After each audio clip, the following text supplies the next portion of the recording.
महाराजांचा पुतळा कोसळल्यानंतर अजित पवारांनी महाराष्ट्राची माफी मागितली आणि त्यानंतर आज लगेचच अजित पवार गटानं सरकार विरोधात आंदोलन केलं।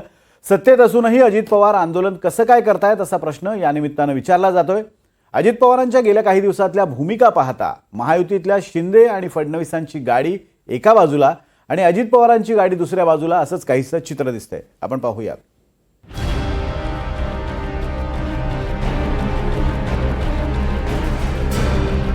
छत्रपती शिवाजी महाराजांचा वाऱ्यामध्ये एक पुतळा तिथं पडला। त्याच्या संदर्भामध्ये जे कोणी दोषी असतील त्यांच्या चौकशा केल्या जातील। आता पेपरला बातम्या येत आहेत की ह्यांनी केलं ते त्यांनी केलं ते त्यांनी केलं ते त्यांनी केलं ते कुणी केलं काय केलं त्याचा सगळा तपास लागला पाहिजे। त्याच्या संदर्भामध्ये मी राज्याचा उपमुख्यमंत्री म्हणून सांगतोय, मी ह्याबद्दल महाराष्ट्रातल्या 13 कोटी जनतेची माफी मागतो की युगपुरुष छत्रपती शिवाजी महाराज हे आपल्या सगळ्यांचं दैवत आहे। छत्रपती शिवाजी महाराजांचा पुतळा पडल्यावर अजित पवारांची ही रोखठोक भूमिका। एकीकडे राजकारण रंगत असताना अजित पवारांनी थेट महाराष्ट्राच्या 13 कोटी जनतेची माफी मागितली। त्याच्या दुसऱ्याच दिवशी अजित पवार गटानं याच प्रकरणी मूक आंदोलन सुरू केलं। विशेष म्हणजे अजित पवार सत्तेत आहे आणि सत्तेत असतानाही उपमुख्यमंत्री अजित पवार कुणाच्या विरोधात आंदोलन करतात। आपण गल्लत करतात। कालच्या घटनेबद्दल नाही केलं। आज आमचं आंदोलन काल काय राडा झाला त्याच्याबद्दलचं नाही। माझी आपल्याला विनंती आहे की चुकीचं इंटरप्रिटेशन लावू नका। दुर्दैवीरित्या छत्रपती शिवाजी महाराजांच्या पुतळ्याच्या संदर्भात जे घडलं त्याच्याबद्दलचं मूक आंदोलन आहे। मला असं वाटतं की आपण समजून घेतलं तर ते बरं राहील।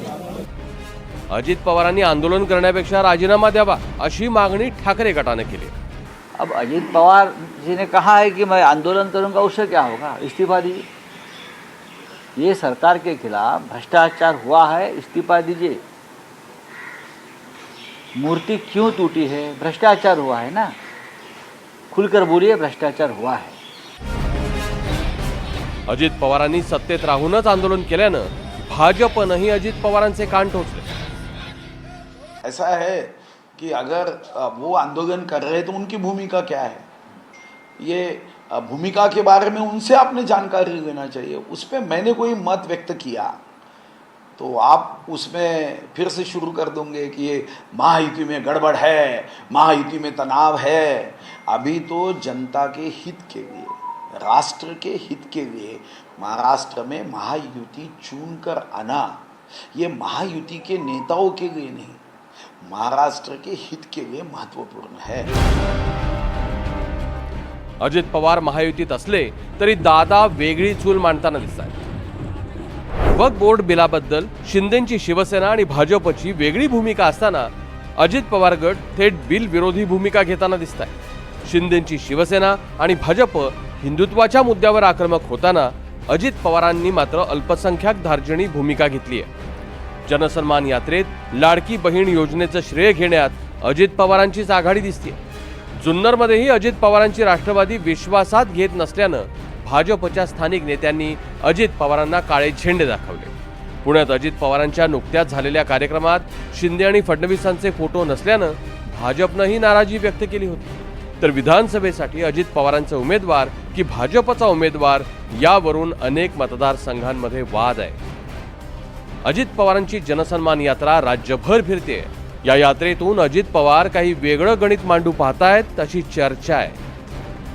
राजकारणात कधीही काहीही होऊ शकतं। अशा परिस्थितीमध्ये विधानसभेला कोणतीही रिस्क नकोय, यामुळे अजित पवार स्वतःची वोट बँक अधिक मजबूत करू पाहत आहेत। यामुळेच सरकारमध्ये राहत सरकारच्याच अनेक मुद्द्यांवर स्वतःची वेगळी भूमिका घेत अधिक वोट बँक स्ट्रॉंग करण्याचा प्रयत्न केला जातो। महायुतीतच राहून अजित पवारांचे वेगळे सूर आहेत। त्यामुळेच अजित पवार स्वतंत्र निवडणूक लढवणार अशी चर्चा असते। लोकसभेतला अजित पवारांचा परफॉर्मन्स पाहता या चर्चेनं आणखी जोर धरलाय।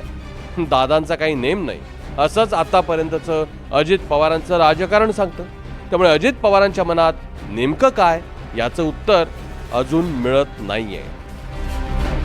सागर कुलकर्णी, NDTV मराठी, मुंबई.